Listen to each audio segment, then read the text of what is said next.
Hello guys, welcome back to another video of SPF Tutoring. Today we're going to learn about expanding, so let's get started. So first, here's our question. Bracket x plus 2 times bracket x plus 3. So we have to expand this. So how we're going to do is by using full. This is one method we could do it, which basically means first, outside, inside, and last. So how do you do it basically? First variable times the first variable, and this time this variable, so that's outside. And then what you do is this, then secondly you do this, 2 times x and 2 times x, which end up being what a simplified form is. You take x bracket x plus 3 plus 2 bracket x plus 2. This is what it basically means that. So how we're gonna do this is simply x times x, we know that's x squared, 3x, x times 3 is 3x, plus 2 times x is 2x, 2 times 3 is 6.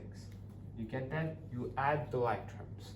So 3x plus 2x is 5x, and hence we don't have a like term, we just put as it is, plus 5x plus 6.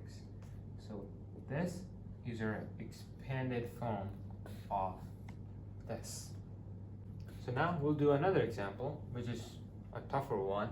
So now we have a value and we have a coefficient for x as well. So doing with the FOIL, we'll directly skip from first to third. We'll skip the second part. So what we're going to do is, again, let me write this for better understanding purposes. So here you have that. You basically do mental math. 2x times 4x is 8x squared. 2 times 4 is 8, and x is x squared.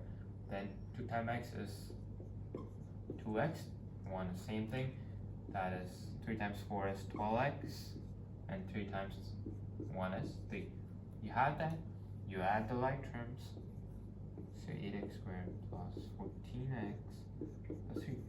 That is your, it's not the fully expanded form because we have a value here.